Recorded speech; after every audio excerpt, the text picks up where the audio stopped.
Daily taste the daily. Hyderabad market లో బంగారం ధరలు పెరిగాయి. నిన్న రేట్లతో పోల్చితే ఈ రోజు 24 క్యారెట్ల బంగారంపై 1860 రూపాయలు పెరిగింది. నిన్న 10 గ్రాములు 24 క్యారెట్ల బంగారం ధర 1,17,240 రూపాయలుండగా ఈ రోజు 10 గ్రాముల బంగారం ధర 1,25,584 రూపాయలు పలుకుతోంది. 22 క్యారెట్ల బంగారం ధర 10 గ్రాముల ధర నిన్న 1,13,650 రూపాయలు కాగా ఈ రోజు 10 గ్రాముల 22 క్యారెట్ల బంగారం ధర 1,15,350 రూపాయలుగా విక్రయాలు సాగుతున్నాయి.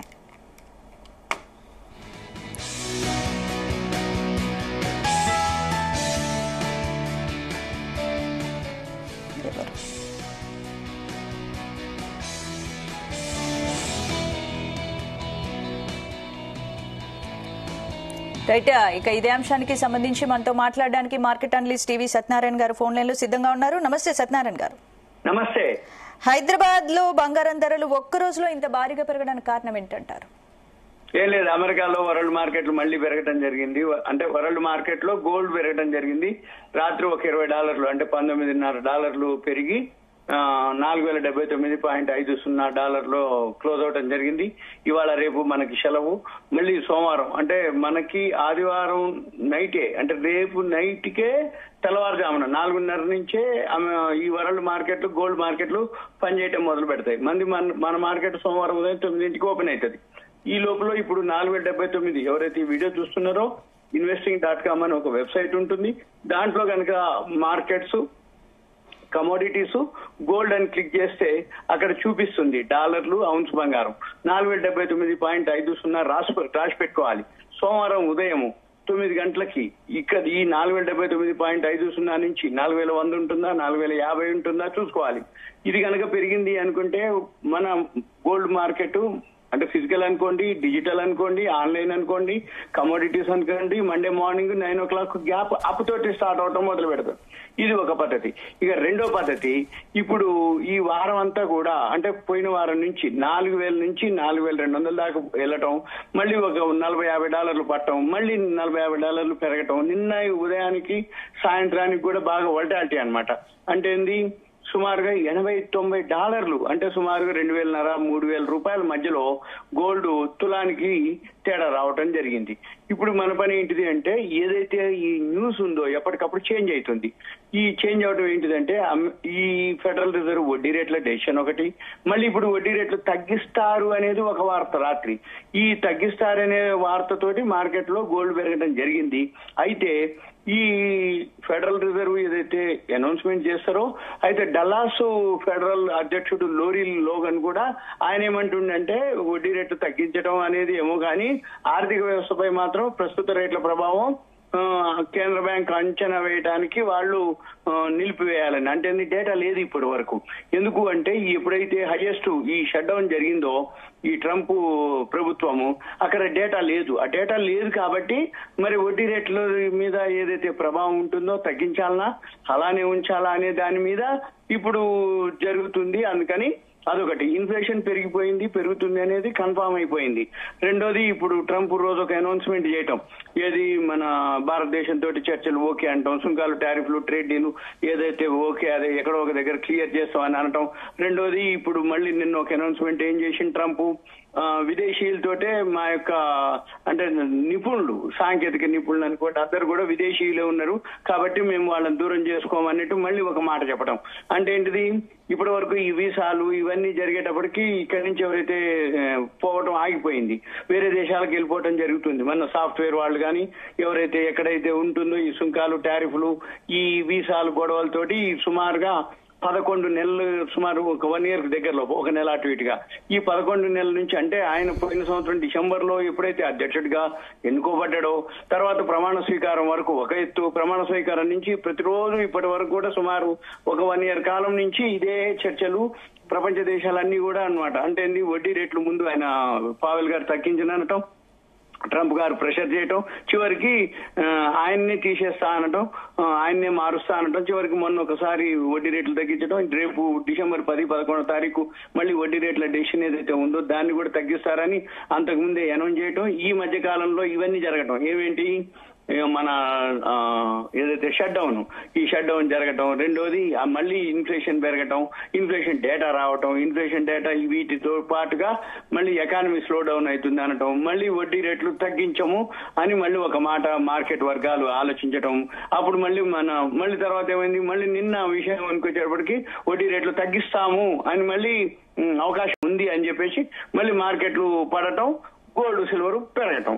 ఈ వారం అంతా ఇట్నే ఉంటది అప్ టు 10-11 తారీఖు వరకు, అంటే డిసెంబర్ 10-11 తారీఖుల వరకు ఇలానే ఉదయం ఒక వార్త ఉంటది, సాయంత్రం ఒక వార్త ఉంటది. దీన్ని ఎన్కాష్ చేసుకునే వాళ్ళు, ఇంట్రాడే చేసే వాళ్ళు అనుకోండి, సాఫ్ట్వేర్ ని యూజ్ చేసుకొని బైసెల్ చేసుకునే వాళ్ళు ఉపయోగపడుతుంది. అయితే ఇన్వెస్టర్లు ఏం చేసిర్రు అంటే ఎక్కువ శాతం తిన్నోళ్ళు ఎవరు లేరు. నేను చెప్తున్నా కదా, ఉదాహరణకి మా దగ్గర ఉన్నటువంటి ఏవైతే స్టూడెంట్స్ అనుకోండి, క్లయింట్స్ అనుకోండి, ఇప్పుడు అక్టోబర్ 20 తారీఖు వరకు ఆల్ టైమ్ హైక్ ఎప్పుడైతే గోల్డ్ సిల్వర్ పోయిందో అప్పటి వరకు ఎవరికొన్నా బాగా పైసలు వచ్చినాయి. తెల్లారితే వేలు వచ్చినాయి. అబ్బా నాకు 10,000 పెడితే వచ్చేసిన వేలు అనుకున్నారు.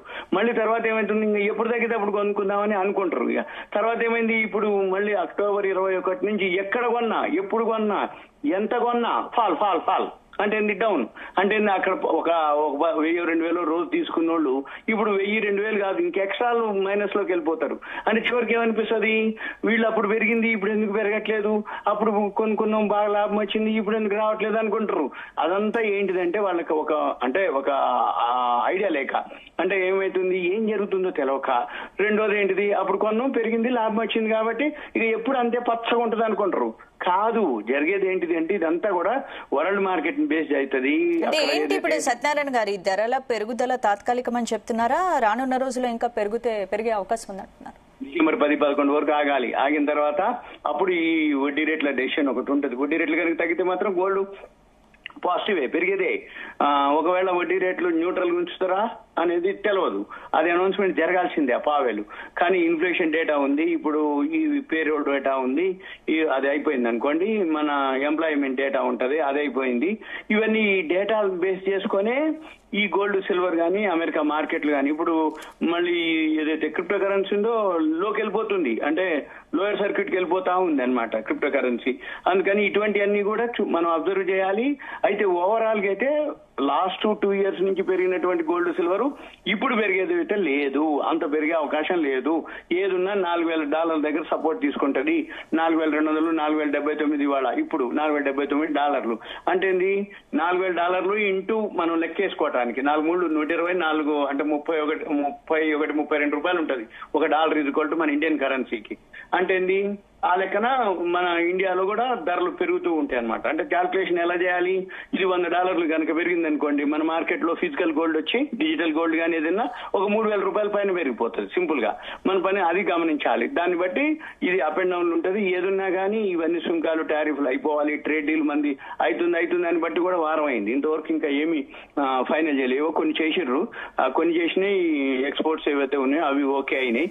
ఇంకా మిగిలిన ఏవైతే అసలు ఇంకా ఫైనలైజ్ కాలేదు, అవన్నీ ఫైనలైజ్ కనుక అయినప్పుడు అప్పుడు క్లియర్ అయినట్టు. అమెరికా చైనా ఉంది, అమెరికా ఇండియా ఉంది, సుంకాలు టారిఫ్లు ఉంది, సుప్రీంకోర్టు అక్కడ జడ్జిమెంట్ ఉంది, డిసెంబర్ 10-11 వడ్డీ రేట్ల డెసిషన్ ఉంది, ఇన్ఫ్లేషన్ పెరిగింది. అక్కడ డేటా లేదు, ఎందుకంటే ఎప్పుడైతే ఈ షట్ డౌన్ జరిగిందో అక్కడ డేటా లేదు, ఇన్ఫర్మేషన్ లేదు. ఆ ఇన్ఫర్మేషన్ డేటా లేనిది వడ్డీ రేట్లు పెంచాలనా తగ్గించాలనా న్యూట్రల్ ఉంచాలనా అనేది కూడా వాళ్ళు ఏం చేయాలనేది కూడా తెలియదు, ఏం చేస్తారో తెలియదు, ఏం చెప్తారో తెలియదు. మార్కెట్ లో ఏమంటారు, ఒక రోజు వడ్డీ రేట్లు తగ్గించేస్తారని గోల్డ్ సిల్వర్ పెంచుతారు, మళ్ళీ ఇంకో రోజు ఏంది ఈ డేటా అంతా ఏం లేదు కాబట్టి వాళ్ళు సందిగ్ధంగా ఉన్నారు కాబట్టి వడ్డీ రేట్లు ఏం చేయరట అని మళ్ళీ అంటారు అని మన మార్కెట్లు పెంచుతారు, గోల్డ్ సిల్వర్ తగ్గిస్తారు అనమాట. ఎప్పటికప్పుడు ఎవరైతే ఉన్నారో, ఎవరైతే ఇన్వెస్ట్మెంట్ చేస్తారో ఇన్వెస్ట్మెంట్ కి ఏం కాదు ప్రాబ్లం. ఎందుకోసం అంటే వాళ్ళకి ఎటువంటి లాస్ వచ్చే క్వశ్చన్ లేదు. 4,000 దగ్గరే సపోర్ట్ తీసుకుంటుంది చాలా రోజుల నుంచి. ఒకవేళ ఏదైనా దిగిందంటే 4,000 దిగే క్వశ్చన్ లేదు. ఇక్కడ నుంచే 4,000 దగ్గరలోనే అక్కడే అంటే $100-200 పైకి కిందికి ఒక 2 రోజులు పెరుగుతుంది, ఒక 2 రోజులు తగ్గటం, ఇలానే జరుగుతుంది తప్ప పెద్దగా మనకేమి నష్టాలు ఉండవు. ఇన్వెస్టర్లకైతే ఏం కాదు, ఎందుకంటే ఎవరైతే ట్రేడింగ్ చేస్తారో వాళ్ళకి మార్జిన్ మనీ ఉంటుంది, ఎక్స్పైరీ డేట్లు ఉంటాయి. ఈ మార్జిన్ మనీ ఎక్స్పైరీ డేట్లతోటి వాళ్ళకి ఏమనిపిస్తుంది అంటే అంతకుముందు బాగా పెరిగింది వచ్చేసిందని అప్పుడు మిస్ అయిపోయినవి బాగా లాభాలు తీసుకోకపోవటం అని మళ్ళీ ఇప్పుడు ఎంటర్ అవుతూ ఉంటారు, వాళ్ళని తీసుకుంటుంది మార్కెట్ ఎప్పుడు కూడా అంత ఈజీ కాదు. ఇది ఎవరైతే అబ్జర్వ్ అంటే ఆ అబ్జర్వ్ చేసి డేటా అంతా తీసుకుంటారో ఇది గుడ్డిగా చేసేది కాదు అనేది తర్వాత తెలుస్తుంది వాళ్ళందరికీ. ఎందుకంటే పైసలు పోయిన తర్వాతనే తెలుస్తాయి. పైసలు ఉన్నప్పుడు ఎవరికి తెలియదు, పైసలు వస్తున్నప్పుడు కూడా ఎవరికి తెలియదు. ఈజీ ఉంది కదా, ఈజీ మనీ అనుకుంటారు. ఇది ఈజీ మనీ కాదు. కాకపోతే ఏంటంటే ఇవన్నీ తెలుసుకొని చేయగలిగినప్పుడు అది ఒక రియల్ బిజినెస్ అంటారు. గ్యాంబ్లింగ్ కాదు, ఇది బిజినెస్ అనేది తెలుసుకోవాలి. ఇప్పుడు మొత్తం కూడా అంతా ఏఐ ఇంటెలిజెన్స్ తోటి, ఆర్టిఫిషియల్ ఇంటెలిజెన్స్ తోటి నడుస్తున్నాయి. ఇప్పుడు చిన్న జ్యువెలరీస్ మీద ఈ ధరల పెరుగుదల ఏ విధంగా ఎఫెక్ట్ చూపుతుంది? అమ్మకాలు తగ్గే అవకాశం ఏమన్నా ఉందా? వాళ్ళకి అసలు క్వశ్చనే లేదు. మీకు ఒకటి చెప్తా సింపుల్ గా. దీంట్లో ఏం జరుగుద్ది అంటే హెడ్జర్స్ అంటారు వాళ్ళని. ఎవరైతే జ్యువెలరీ షాపులు ఉన్నాయో వాళ్ళని హెడ్జర్స్ అంటారు. హెడ్జర్స్ అంటే ఏంటిదంటే వాళ్ళ షాప్ లో ఉదాహరణకి ఇప్పుడు నెంబర్ ఆఫ్ ఉన్నాయి. Kalyan jewellers, Musaddilal, south India, RS brothers, ఏదైతే హైదరాబాద్ లో త్రిభువన్ దాసు, జవేరి, మన టైటాను, ఇవన్నీ కొన్ని వందల జ్యువెలరీ షాపులు ఉన్నాయి. వాళ్ళ దగ్గర ఏవైతే ఫిజికల్ స్టాక్ ఉంటుందో వాళ్ళు ఏం చేస్తారంటే పొద్దున్నే మార్కెట్ ఓపెన్ కాకముందు మార్కెట్ లో, అంటే ఇప్పుడు ఎంసెక్స్ ఎక్స్చేంజ్ ఉంటుంది, ఆ కమోడిటీస్ మార్కెట్ లో వాళ్ళు అమ్మేస్తారు ఉన్న ఫిజికల్ గోల్డ్ ని.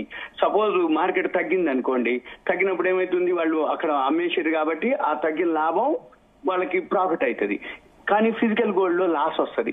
ఈ ఫిజికల్ గోల్డ్ లో ఏదైతే లాస్ వచ్చిందో ఫ్యూచర్ మార్కెట్ లో అమ్మితే తగ్గితే ఏదైతే ప్రాఫిట్ ఉందో ఆ ప్రాఫిట్ వాళ్ళకి లాభం కిందికి వస్తుంది. ఒకవేళ ఏదైతే ఉందో రెండో కంటెంట్ ఏంటంటే, సపోజ్ ఫిజికల్ గోల్డ్ ఏదైతే ఉందో ఫిజికల్ గోల్డ్ వచ్చి ఒకవేళ పెరిగింది అనుకోండి, అక్కడ షార్ట్ చేశారు ఫ్యూచర్స్ మార్కెట్ లో షార్ట్ చేసినప్పుడు అక్కడ లాస్ వస్తుంది. కానీ ఇక్కడ వాళ్ళ షాప్ లో ఉన్నటువంటి ఫిజికల్ గోల్డ్ ఏదైతే ఉందో దాని మీద లాభం వస్తుంది. కాబట్టి ఎవరైతే జ్యువెలరీ షాపుల్లోనే వాళ్ళ క్వశ్చనే లేదు, లాభం కానీ నష్టం కానీ. మరి వాళ్ళకి ఎట్లా రన్ అవుతుంది అంటే వాళ్ళకి ఒకటే లాజిక్ అనమాట. వాళ్ళ మేకింగ్ వేస్టేజ్ ఏదైతే ఉందో అదే లెక్క, అదే లాభం, అదే వాళ్ళ యొక్క ప్రిన్సిపల్ అనమాట. అంతే తప్ప ఈ గోల్డ్ రేట్లు అప్ అండ్ డౌన్ అయినాయి, పెరిగింది తగ్గింది. ఒకరోజు మామూలు ఇన్వెస్టర్ కి ఒక రోజు 2,000-3,000 లాస్ వస్తుంది. వాళ్ళకి అసలు లాస్ క్వశ్చనే లేదు. వాళ్ళ పని ఏంటిది, మేకింగ్ వేస్టేజ్. వాళ్ళ దగ్గర ఏదైతే ఫిజికల్ గోల్డ్ ఉందో ఆ ఫిజికల్ గోల్డ్ లెక్కలు. ఎందుకంటే ఫిజికల్ గోల్డ్ ఎంత ఉంటే అంత ఫ్యూచర్స్ మార్కెట్ లో అమ్మేస్తారు. ఎప్పుడైతే ఫిజికల్ గోల్డ్ సేల్ అవుతూ ఉందనుకోండి, అప్పుడు ఆ ఫ్యూచర్స్ మార్కెట్ లోంచి బై చేస్తూ పోతారు. ఒకవేళ సాయంత్రానికి పెరిగిందా అక్కడ తగ్గుద్ది, అక్కడ తగ్గిందా ఇక్కడ పెరుగుద్ది. ఓవరాల్ గా వాళ్ళకి ఎటువంటి లాసెస్ ఉండవు. కాబట్టి వాళ్ళు ఎన్నాళ్ళైనా ఉంటారు, ఎన్ని బ్రాంచ్ ఓపెన్ చేస్తారు, ఎంతైనా బిజినెస్ చేస్తారు. అంటే సత్యనారాయణ గారు, ఇప్పుడు మార్కెట్ లో బంగారం డిమాండ్ అయితే రోజు రోజుకు పెరుగుతుంది, మరి ధరల పెరుగుదల అయితే ఇంకా కంటిన్యూ అవుతూనే ఉంది. ఇప్పుడు ఏంటి ప్రజలు ఈ పరిస్థితిలో బంగారు కొనుగోలు చేయొచ్చా? ఎందుకంటే మ్యారేజ్ సీజన్ ఉంది కదా. అవును, ఎస్ఐపీలు ఈటీఎఫ్లు అయితే ప్రాబ్లం లేదు. ఒకటి మ్యారేజ్ సీజన్ కి ఏదైతే ఉందో ప్రీ ప్లాన్డే ఉంటారు వాళ్ళు ఎక్కువ శాతం. ఎందుకంటే మ్యారేజ్ ఒక రోజులో కుదిరేది కాదు, నెలలు పడుతుంది, 6 నెలలు సంవత్సరాలు పడతాయి. ఏది అమ్మాయి అయితే పెళ్లి అబ్బాయి కావాలని, అబ్బాయికి అయితే కోడలు కావాలి. అయితే ఈ కుదరటానికి చేయడానికి వాళ్ళు ఎప్పుడైతే ప్లానింగ్ లో ఉంటారో వాళ్ళు అప్పటి నుంచే కొనుక్కోవడం మొదలు పెడతారు. మన దాకా అవసరం లేదు, మనం చెప్పాల్సిన పని లేదు. ఒకటి. రెండోది ఏంటిది, వాళ్ళు ఎవరైతే కొనుక్కోవటానికో రెడీగా ఉందనుకో, అత్యవసరం ఉందనుకోండి, ఏదో షార్టేజ్ అయితే కొంచెం తప్పదుగా అవసరాన్ని బట్టి. అంతకు మించి అంత పెద్దగా వాళ్ళకి అయ్యేది ఏముండదు. ఎందుకంటే ఎవరైతే మ్యారేజ్ ఏదైతే ఉందో వాళ్ళు ప్రీ ప్లాన్ ఉంటారు కాబట్టి, ముందే జమ చేసి పెట్టుకుంటారు కాబట్టి, తక్కువ పడ్డది ఏదైనా ఉంటే తర్వాత కొనుక్కోవచ్చానో, లేకపోతే తగ్గినప్పుడు కొనుక్కోవచ్చానో, లేకపోతే ఆ ఫండ్ ఏదైనా ఉంటే పక్కకు పెట్టి చేస్తూ ఉంటారు. కాకపోతే ఎస్ఐపీలు ఈటీఎఫ్లు అయితే సేఫ్, దాని గొడవలే లేవు. మొన్నటి వరకు ఒక అనౌన్స్మెంట్ చేశారు, మళ్ళీ ఇప్పుడు ఓకే చేసేసారు. ఏది డిజిటల్ గోల్డ్ లో కూడా బై చేయొచ్చు, కాకపోతే ఆథరైజ్డ్ మెంబర్స్ ద్వారానే బై చేయాలనేది వాళ్ళ యొక్క ఇన్ఫర్మేషన్. ఈ రోజే అనౌన్స్మెంట్ చేయడం కూడా జరిగింది. ఎవరు, మన సెబీ చైర్మన్, మన సెబీ చైర్మన్ తుహిన్ కాంత్ పాండే గారు నిన్ననే శుక్రవారం నాడు అనౌన్స్ చేయడం జరిగింది. ఏదైతే ఈ గోల్డ్ గానీ ఈటీఎఫ్లు గానీ ఏవైతే గోల్డ్ అవన్నీ చేయడానికి ఇప్పుడు ఆర్బీఐ లేదా కేంద్ర ప్రభుత్వం నుంచి ధరల స్థిరీకరణకు ఏమైనా చర్యలు ఉండే అవకాశం ఉందా? ఏముండదు. అది సావరెన్ గోల్డ్ బాండ్స్ ఉండేది, ధరల స్థిరీకరణ ఏం లేదు. అది ఆ సావరెన్ గోల్డ్ బాండ్స్ అనౌన్స్ చేశారు. ఇప్పుడు రిడీమ్ కూడా ఇచ్చేసారు. హైయెస్ట్ ప్రైస్ అనమాట, వాళ్ళకి చాలా రేట్లు వచ్చేసినాయి. అంటే అప్పుడు ఇన్వెస్ట్ చేసిన 3,000 చిల్లరే ఉండేది 2020-21 టైంలో. ఇప్పుడు మంచి రిటర్న్స్ వచ్చేసినాయి వాళ్ళకి, ఎవరికైతే సావరెన్ గోల్డ్ బాండ్స్ వేసారో. ఈ ధరల స్థిరీకరణకు మనమేం సంబంధం లేదు, ప్రభుత్వం ఏం జోక్యం చేసుకోదు. ఎందుకు అంటే ఇది వరల్డ్ మార్కెట్ బేస్ చేసుకుని. మర్చిపోయి ఇంకొకటి కూడా, మనం అంతకుముందు ఒకసారి అనౌన్స్మెంట్ చేసినాం, చైనాలో ఒక మైన్స్ ఏదో బయటకు వచ్చిందని నిన్న టీవీలో మొత్తం నిన్నే చెప్పిర్రు అది ఏమని మైన్స్ ఒకటి చైనాలో అది కనుక ప్రొడక్షన్ స్టార్ట్ అయ్యి మైన్స్ లోంచి వస్తే ఆటోమేటిక్ గా గోల్డ్ మాత్రం ఫాల్ అయింది. అది కన్ఫామ్. ఎందుకోసం అంటే వాళ్ళ దగ్గర 1400 టన్నుల మైన్ దొరికింది. 1000 నుంచి 1400 టన్నులు ఏది మైన్స్ లోంచి తీస్తారట. అదంతా టైం పడుతుంది. కానీ బయటకు వచ్చేస్తే మాత్రం ఆటోమేటిక్ గా ప్రొడక్షన్ పెరుగుతుంది, డిమాండ్ తగ్గుద్ది, సప్లై పెరుగుతుంది, ఇన్వెంటరీస్ నిల్వలు పెరుగుతాయి. ఎప్పుడైతే నిల్వలు పెరుగుతాయో, ప్రొడక్షన్ పెరుగుతుందో, సప్లై పెరుగుతుందో, డిమాండ్ ఆటోమేటిక్ గా తగ్గిపోతుంది. సింపుల్ అన్నమాట. ఇప్పుడు మనం ఇవాళ చూస్తే అరటిపండు బాగా రూపాయికి కిలో ఇచ్చేస్తారని ఉల్లిగడ్డలు బాగా పడిపోయినాయి, ఇలా తగ్గిపోయినాయి అని అంటారు అనమాట. అట్లానే గోల్డ్ కూడా ఏదో ఒక రోజు ఫాల్ అయ్యే అవకాశాలు ఉన్నాయి. ఎందుకంటే చైనాలో మైన్స్ బయటపడ్డాయి కాబట్టి. Okay right, thank you Satyanarayana.